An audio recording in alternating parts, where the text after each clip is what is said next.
Bonjour à vous les Sagittaires! Ici Nancy qui vous accueille pour une vidéo en lien avec cette nouvelle lune du 9 février 2024. Alors, deuxième nouvelle lune de l'année. Alors, c'est parti. On regarde où elle est située dans la roue zodiacale.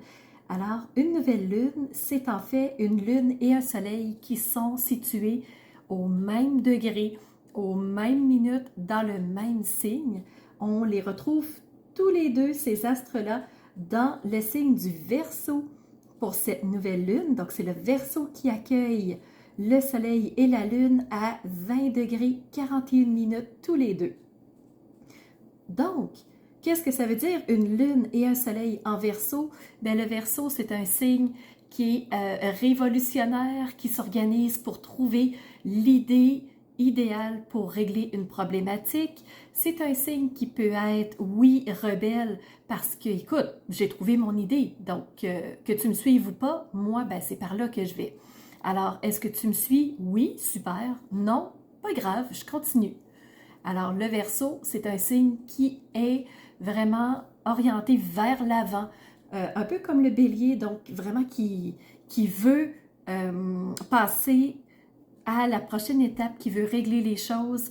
Alors, c'est vraiment dans cette optique-là qu'on retrouve le soleil et la lune.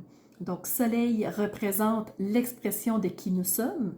Alors, de qui nous sommes, ben, c'est trouver vraiment l'idée idéale pour justement s'exprimer, dire qui on est, représenter devant les autres qui nous sommes.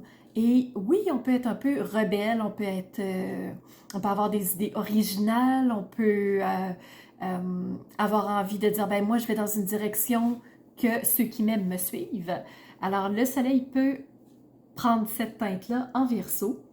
Et la lune, ben, c'est les intuitions, c'est les émotions, c'est le ressenti, c'est toutes les perceptions qu'on a. Et les perceptions peuvent être originales, peuvent être dans tous les sens. Alors, c'est vraiment des intuitions qui vont s'ouvrir dans le but de faire une avancée. Alors, c'est vraiment la façon que la nouvelle lune se présente. Il y a autre chose, il y a des belles conjonctions, il y a des beaux aspects aussi, mais pour cette analyse-là, je vous invite à aller sous la vidéo et aller voir l'analyse astrologique proprement dite. Alors, on enchaîne tout de suite avec la première partie de la vidéo, regard astrologique. Tournons nos yeux vers le ciel et allons voir les messages que les astres ont pour vous. Donc, beaucoup de messages pour vous les Sagittaires. Tout d'abord, je regarde s'il y a un invité dans votre ciel. Non, aucun invité. Alors, tout de suite, on enchaîne avec les trois types d'aspects. Premièrement, on va regarder les sextiles. Deuxièmement, les défis, les carrés. Et on va terminer cette partie 1 avec les trigones. Alors, pour ce qui s'agit des sextiles, alors vous en avez 5. Premièrement, avec le nœud lunaire sud, donc quelque chose est à abandonner et ça va être une priorité pour vous les Sagittaires pendant cette nouvelle lune. Ça va être de voir qu'est-ce que j'ai besoin d'abandonner, qu'est-ce qui n'a plus lieu d'être et qui ne me sert plus. Donc, je vous laisse y réfléchir. Donc, sextile numéro 2 et 3, c'est la nouvelle lune. Vous êtes porté par cette nouvelle lune qui se trouve en Verseau.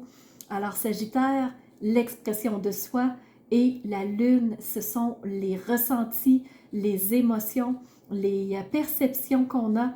Alors, vous allez vraiment être soutenu par cette nouvelle lune. Profitez-en. Elle sera moins difficile parce que février sera un mois très, très, très intense. Quatrième sextile, c'est avec Mercure. Mercure, communication. Alors, communication, les échanges, les connaissances, envie d'apprendre plein de choses. Vous êtes soutenu par Mercure. Profitez-en. Et dernier sextile avec Pluton. Pluton, planète de la régénération. On a besoin de se reposer pour repartir à neuf à nouveau. Dans ce qui est des défis, Vous en avez 3. Alors, premier défi avec la lune noire, certaines choses vous sont cachées, vous n'avez pas toutes les informations en main et ça pourrait porter à préjudice parce que des fois, ben, pas des fois, on prend des décisions par rapport à ce qu'on sait. Et si vous aviez pris une décision trop rapide, et si il vous manquait d'informations et que par après ces informations-là, vous les obteniez, qu'est-ce que ça changerait? Le deuxième carré, c'est avec Neptune. Neptune, planète de la pas communication, mais conceptualisation, imaginaire, création, créativité. Alors, pour cette nouvelle lune, vous ne serez pas dans l'imaginaire, d'en créer des choses, de partir dans les infinies possibilités. Je ne penserais pas parce que vous avez un carré avec Neptune. Vous allez plutôt être tourné vers autre chose. Donc, peut-être plus vers la communication, vers autre chose. À vous de voir. Deuxième carré, pas deuxième, troisième et dernier carré, c'est avec Saturne. Saturne, c'est celui qui est la réflexion. C'est le penseur du ciel. C'est comme le papa autoritaire du ciel. C'est celui qui nous dit « Oh, va pas trop vite parce qu'il y a des choses que tu n'as pas vues. » Et on le sait parce qu'on a un carré avec la lune noire. Alors, Saturne nous dit, il y a des choses que tu n'as pas vues et c'est ça qui va te faire glisser dans une mauvaise direction. Mais tu as un carré avec Saturne. Alors, est-ce que tu vas les voir, les choses? Est-ce que tu vas être conscient des pièges? Là est la question. Je continue maintenant avec les trigones. Il y en a 2. Premier trigone avec Chiron. Donc, on est à l'étape de guérir quelque chose qui ne s'est pas bien passé. Une situation qui a été déboussolante. Et on en est là pour la période de la nouvelle lune. C'est de reconstruire ce qui est tombé. Deuxième trigone, nœud lunaire nord. Ben, on va s'en aller dans une nouvelle direction parce que celle d'où on arrive, c'est écroulé. Alors, on va essayer d'autres choses. On va aller ailleurs. On va se rediriger autrement. Donc, voilà les Sagittaires. C'est ce que j'avais à dire pour la première partie qui est le regard astrologique. Je complète maintenant avec le message des cartes. C'est parti avec le tarot. Premièrement, vous avez ce chevalier de coupe. Donc, les coupes représentent l'intériorité, représentent comment on vit les choses, notre émotivité. Est-ce qu'on est plutôt en défense ou on accepte ce qui se passe? Ici, on a un chevalier qui vient de kidnapper. C'est quoi? C'est un poisson? Non, c'est un phoque dans une coupe. Donc, la coupe, elle est ici. Mais le phoque, c'est la nourriture de l'ours. Donc, le chevalier vient de kidnapper la nourriture de l'ours. Il part avec. Une autre symbolique du chevalier de coupe, il représente le romantique du tarot. Le chevalier, c'est celui qui cherche à charmer. C'est celui qui cherche à apparaître d'une certaine façon aux yeux des gens, qui cherche à courtiser, qui cherche à être plus des autres, qui cherche à être aimé des autres. Donc, ce chevalier-là, c'est le romantique du tarot. À vous de voir comment ça s'applique dans votre quotidien. Deuxième carte, vous avez reçu la 9 d'épée. Les épées représentent toutes ces pensées qu'on a dans la tête, qui tourbillonnent, qui nous encrassent, qui nous empêchent d'avancer. C'est les croyances qu'on a attendues des autres, c'est les perceptions qu'on a, c'est les croyances limitantes qui ralentissent notre route. Et vous voyez le dragon qui se cache les yeux et qui dit « J'en peux plus, c'est trop lourd, arrêtez !» Les pensées tourbillonnent, il est étourdi. Alors, vous avez reçu cette 9 d'épée. Quelle pensée encrasse votre esprit? Et pour rajouter une couche, vous avez reçu ici le diable, qui est l'arcane numéro 15. Le diable, c'est celui qui vient nous tenter, c'est celui qui nous présente les choses qui paraissent vraiment sur un plateau d'argent, mais en fait, ce ne sont que des illusions. Alors, allez-vous vous laisser tenter par le diable? Allez-vous vous laisser emporter par ce qui paraît bien? Ou allez-vous voir ces pièges? Parce que si vous ne les voyez pas, il va vous enchaîner, il va vous emporter. En dos de deck, on vous donne une piste, on vous dit que vous allez avoir besoin de tempérance. La tempérance, arcane majeure, et cette fois-ci, c'est l'arcane numéro 14. La tempérance, c'est celui qui vient balancer les choses. C'est celui qui a besoin de mettre un équilibre. C'est celui qui va venir adoucir s'il y a trop de pression. Alors, la tempérance, c'est celui qui vient poser un baume. C'est celui qui dit « respire » s'il y a trop de pression. Et chose qui m'a frappée quand j'ai vu ces deux cartes-là, une à côté de l'autre, regarde les couleurs comme elles sont dans le rouge, dans le rouge vif. Il y a beaucoup de mouvements. Elles se ressemblent énormément. Elle, un petit peu plus orangée qu'elle, mais ces deux cartes-là, énergie qui se ressemblent beaucoup, beaucoup, beaucoup.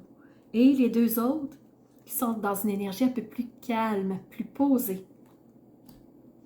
Alors, ce qu'on te dit, c'est avec l'oracle du phénix, auras-tu la force de t'extraire des griffes du diable? Auras-tu la force de passer au-delà de l'illusion? Auras-tu cette force de rebondir à la situation? Ce qu'on te dit, c'est que tu auras peut-être besoin de pardonner, soit à toi-même, te pardonner à toi pour ce qui s'est passé, ou pardonner à quelqu'un d'autre, ou les deux. Alors ici, il y a une question de pardon. Et je vous revenais, je viens d'achoumer, donc il y a quelque chose qui doit s'extraire, il y a quelque chose qui doit s'évacuer. Alors, en te parlant de pardon, tout de suite, j'achoume. Avec l'oracle de l'amour, on te montre ici cette carte tout en douceur et on te dit, quand tu seras passé de l'autre côté du voile, que tu seras parti de ce monde, rien ne t'accompagnera autre que ton âme, que les mémoires qu'elle a accumulées, qu'elle a au fil du temps ajoutées à son coffre. Alors, des mémoires, des souvenirs que tu partages avec les autres que tu aimes.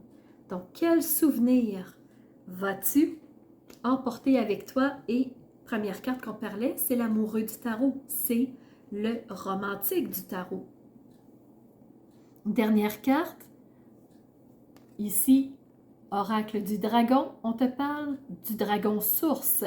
Alors, vas-tu avoir la force d'atteindre cette possibilité-là, cette possibilité d'infini? Vas-tu être capable de t'extraire des pensées engluantes et du diable qui t'amène toutes les deux des illusions? Vas-tu être capable de sortir des perceptions pour atteindre la vérité?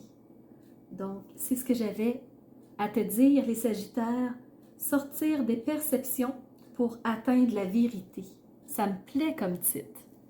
Donc, je pense que ça va être ça.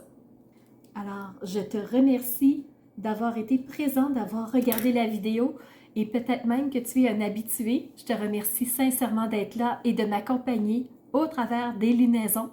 C'est la raison pour laquelle je te donnerai rendez-vous à la prochaine vidéo qui sera sûrement celle de la pleine lune de la fin février. Alors, on se revoit tout bientôt. Je te souhaite une belle continuité, Sagittaire. Alors, c'est ce qui fait tour de ma présentation, point de vue astrologique. Alors, j'espère que vous avez aimé cette analyse-là. Si c'est le cas, n'hésitez surtout pas à mettre un pouce en l'air et surtout, continuez de vous abonner. Je vois qu'il y a beaucoup de nouveaux qui viennent me rejoindre. C'est vraiment... ça fait chaud au cœur de voir que ça montre, que les gens s'intéressent à ce que je partage comme information. Et n'hésitez surtout pas à me laisser des commentaires de ce que vous avez aimé, de ce qui vous a rejoint. Et je vous laisse aussi mon adresse courriel si vous voulez m'envoyer un message privé. Certaines personnes n'aiment pas laisser un message public que tout le monde peut lire. Alors, mon adresse courriel est info@commercialmaitrefort.com. N'hésitez surtout pas si vous voulez entrer en communication avec moi. Et sous la vidéo, il y a toujours mes services qui sont dans le petit plus. Alors, vous pouvez savoir quel est mon univers, qui je suis. Allez fouiller un peu plus sur moi. Et si vous avez besoin d'un tirage de tarot personnalisé, si vous voulez une analyse de votre carte du ciel de naissance, je peux vous faire ça avec grand plaisir. On peut aussi se rencontrer pour un coaching si vous avez besoin d'être guidé par rapport à un ou plusieurs domaines de vie pour faciliter votre route par la suite. Ça me fera plaisir. Alors, c'était Nancy de la chaîne Maître Phare Tarot qui vous offrait cette vidéo avec le cœur et n'hésitez pas à surveiller les réseaux sociaux. Vous savez que dans 48 heures, les 12 signes sortiront. Alors, on se revoit pour les 12 signes. À bientôt.